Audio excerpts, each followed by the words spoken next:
Hi, this is Superboo with a brand new video on how to do a little bit of modelling, very quick modelling tips and tricks. So to start with, we're going to do a brand new model, and we're going to do this by going to add mesh, and you can use either cube or plane, but for this particular trick we're just going to stick with plane.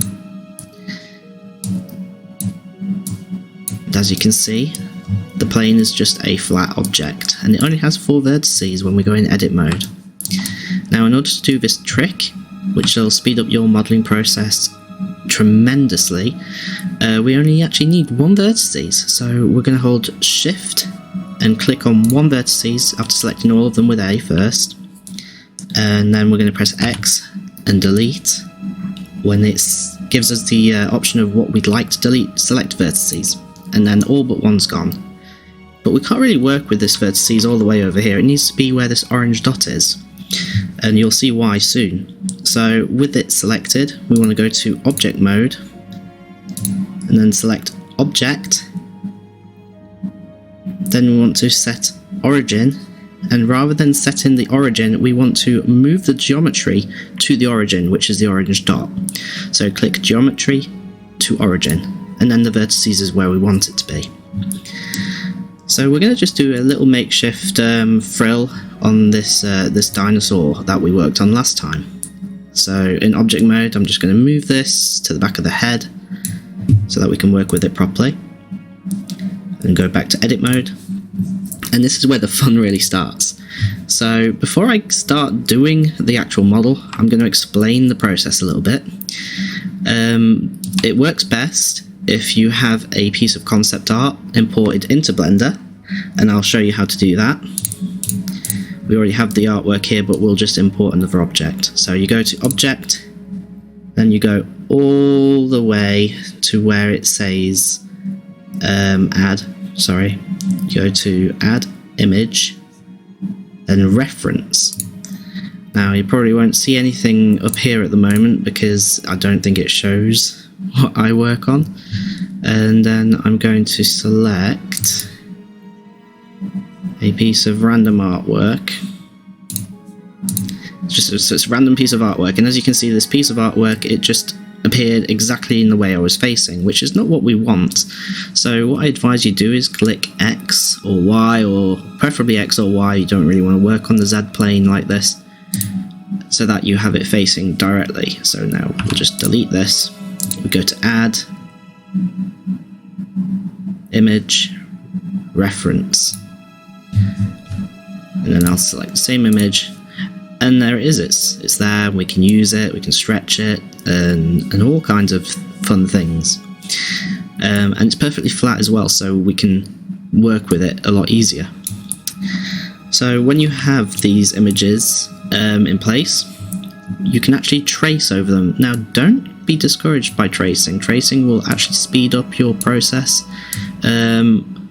quite significantly, and there's nothing wrong with doing it. You're just basically speeding up the process of getting the shape and form down.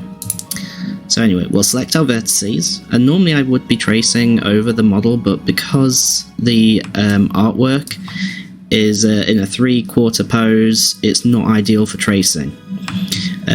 When you want to trace over your artwork, you want the character facing either directly left, directly right, or directly from above, or directly below, depending on the type of model you're working with. But ideally, facing left or facing right is the way to go.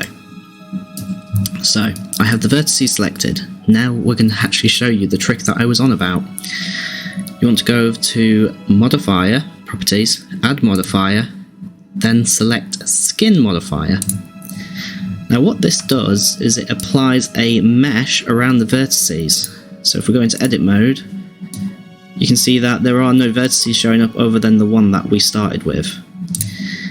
But that's because we haven't had the skin modifier actually applied. Now, for making your model look nice, I do suggest clicking smooth shading. It just makes it look so much better. So with this vertices selected, if you hold shift and press D at the same time, you duplicate it, but you don't see it yet because it needs to be moved. So yeah, you can duplicate it. But that's not what we really want to do here. We want to actually build a mesh. We don't want to duplicate the mesh. So we want to extrude. Now extrude is so easy to do. You can use it on these tools down here, extrude region, but you can do it with a hotkey, which is just E. And oh dear, you think, oh no, the mesh has disappeared. It hasn't really, it's still here, it's just now 2 vertices, and you can position it all over the place. So I'm just going to do a quick repositioning because it's in the wrong spot. And then just keep pressing E. And as you can see, I can build a nice shape here. And this would be even more obvious if I was tracing the model. But you just keep pressing the vertices you want and select E. But what if you can't actually see the vertices, just like in this instance? There's an area down here which has X-ray, and you can just press that so it goes blue, and you can see the vertices inside of the mesh. So I can click here, press E, extrude this area. Now it will deform horribly in some parts, but you just have to fiddle around with it till you get what you want. And again, E, extrude it. Ideally, this type of model wouldn't be, you know, like the crest or the frill, wouldn't be done using this method. It's just easier to show, like, what you can do. Like, this guy looks like he's got some deer horns at the moment. You know what, I think we'll do that. We'll make him have some random deer horns just for this example. So just keep pressing E and dragging out. And if you want to drag a vertices you already pulled out, you can use the thing here, or you can press G to grab it and move it freely. But you don't really want them all to be the same size because it just doesn't look natural. So what do? Well, you can press Control and A, and then it will allow you to resize each vertices, and it deforms the mesh as if you're deforming the whole mesh, but you're actually just deforming the vertices. So you can just keep doing this until you get the kind of shape that you want. Like so. It's very easy. And this helps you build your base model extremely quickly, which is very important in model making because you spend most of your time adding details. So you really want to get the base model down as fast as possible. So now we have this antler, but we want to have 2 antlers, and as you can see it's in the middle of the head, so this isn't actually ideal. What we want to do is go back in edit mode, press A to select all of them, and now because we want to make it symmetrical, we want either to select Y or Z axis, but I'm going to use Y, and then with them selected we want to pull it out this way, just roughly in that direction. And you can rotate it as well, as long as it does not cross this blue line, or green line, depending which way you're looking. So if you're looking on the Z-axis, you'll have a green line. If you're looking on the Y-axis, you'll have a blue line. As long as the model that you're going to symmetrize does not cross this line, it will symmetrize nicely. So if I do this, we'll just slide this about until we get it where we want. So now we have this antler, but the modifier is still applied, and we can't actually mess around with it any further. So what we're going to do is we're going to actually apply the modifier, the skin modifier. But something else you can do to make your curves more smooth if they look a bit janky is go to the add a modifier and then subdivision surface. And this smooths out your vertices. So if I go back into edit mode, it doesn't really look any different, but trust me, when you go into wireframe mode you can see it's actually nice and smooth now. So if we apply the subdivision subsurface, it doesn't look any different, does it? But you'll notice that there are now more vertices in here than there were before. And that's what the subdivision subsurface is meant to do. So if I Control Z, we'll get that back. Add the skin modifier first, and as you'll see, it's still maintained that shape. So got the skin modifier in place, and then we do the subdivision subsurface whenever we want. Now, symmetrizing a model is very easy as long as you keep pieces of your mesh that you don't want symmetrizing out of this line. You'll pretty much be safe, you can't fail. So you select everything, so press A, go to Mesh, then to Symmetrize. Now it might not do it automatically, mine fortunately did because I built it on the X plane, usually defaults that. So let's say for example it was on the Y plane for some reason and it's like, oh, this doesn't look right, does it? It's not symmetrized the way you want.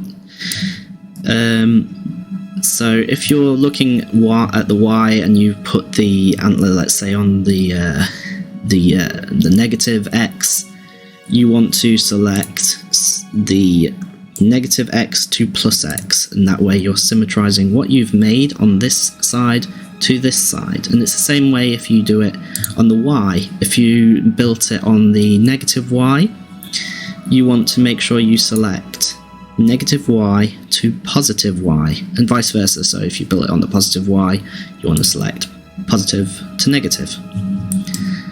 And as soon as I click off this, that will apply the symmetry. You can use the mirror modifier, but I think that it's a lot faster just doing it the way that I did. But it's different for everybody. Right, so now that we've actually made these antlers and they're symmetrical now, we could apply the modifier that we have here. And let me just do that. So that's what it would look like if we didn't apply the modifier. This is just the skin modifier that we had applied.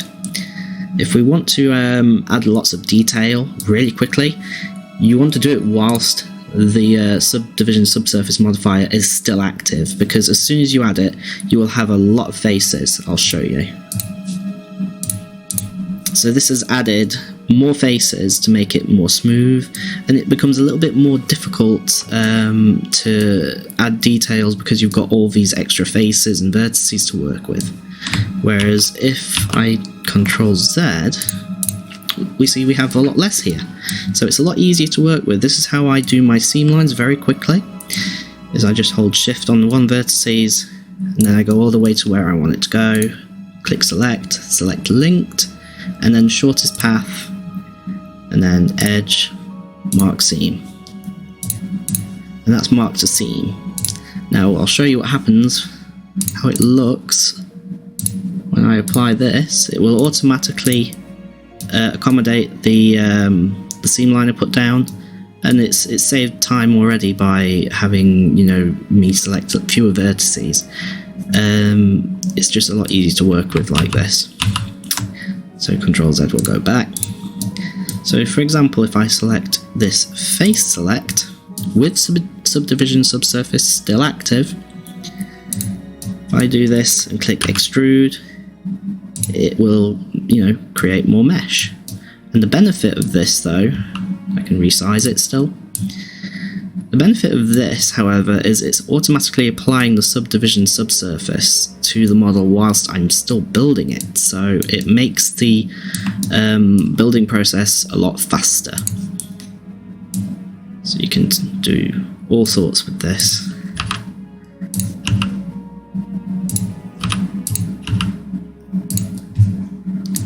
Like so.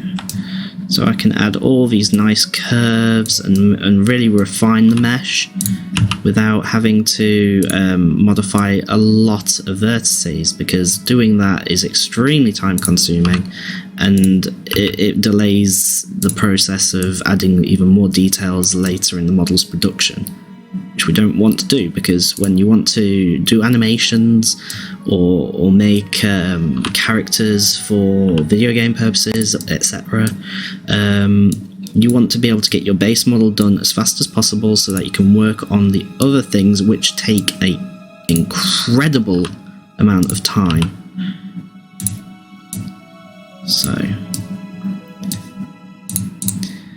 So that's what this side looks like doing the subdivision subsurface model building method. It's very quick and it yields very good results. So if I apply this, we could symmetrize it like before, but I'm going to just show you just how difficult this is. I can't exactly do the same extrusion method that I just showed you because there are so many faces here now to work with. The only way to get the similar effect that I just showed, get alpha X-ray mode, is by using the sculpt tool, and that can distort a mesh and create bad topology. So if I use the grab tool, and I just curl this up, it already doesn't look as nice as the other side. And we haven't even got the extra prong on the horn because I didn't add that on the original base mesh. So this was just manipulating the faces using the sculpting tool, and this was doing the manipulation of the faces with subdivision subsurface on using nothing but extrusion.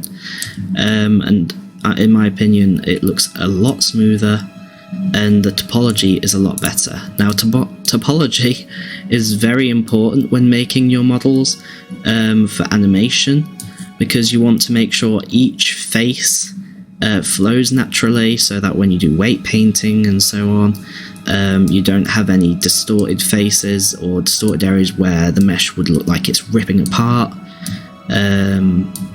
So for example, these faces that I used the sculpt tool on look really long, and it's even distorted on this particular face here.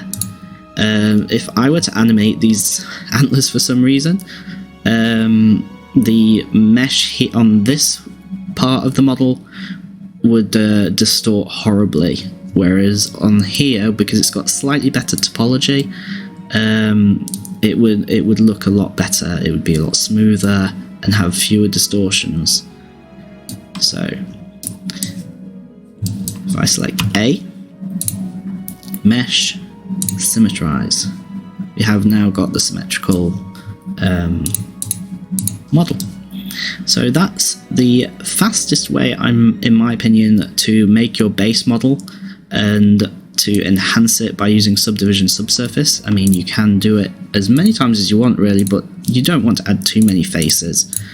So if I go back to edit mode and I select these faces here, extrude, again, it's exactly the same. You just keep adding and adding to your model, and it's extremely quick, and it looks a lot cleaner than doing it the slower way where you just make a block and then use a Boolean. Now I'll show you quickly how to do a Boolean, but I would not advise it because it creates messy topology. So first we'll apply the well, actually we won't apply the subsurface modifier, and you can see here how the extruded faces look without it. You can apply a Boolean one of two ways. First, you can use the modifier, which is here, the Boolean one, and you want to select union mainly because that's what people tend to do to merge parts of a mesh together to make it one solid model. And you want to use the little drop tool here to click on the second model, and it might look a bit messy. That's because you need to hide the old model that you just selected, and you think, oh, this actually doesn't look too bad, but I'll show you one of the issues in a moment. If I click apply, we get these weird joins because there's no vertices here to latch onto between the two models. It has to create this join on its own, and in order to fix these issues you would need to use the knife tool like so and create your own topology to make sure this doesn't distort under like animations and so on and so forth. It's time consuming. It's much easier to just build the mesh in its entirety like I did with the antlers and not do Boolean, but I'll show you how to do it another way, just because it's worth knowing anyway. Good practice. So with the antlers selected, or the thing you want to join to an object, you want to select Shift, click the object you're joining it to, and then Control Shift B. So it's Control Shift and B. To auto Boolean, we select Union, and it automatically joins it, and you don't have the backup basically of the other item. They just join straight together, and it creates exactly the same issue as the other Boolean does, and it creates this messy topology. So that's this week's video on how to do very quick model building using nothing but a single vertices, the skin modifier, and the subdivision subsurface modifier, and extruding faces. I hope it's been extremely informative. If you really enjoyed this video and would like to see more, please consider subscribing and leaving a like, and I will see you in the next video. If you have any questions, please feel free to drop them in the comment section below. Ta-ra.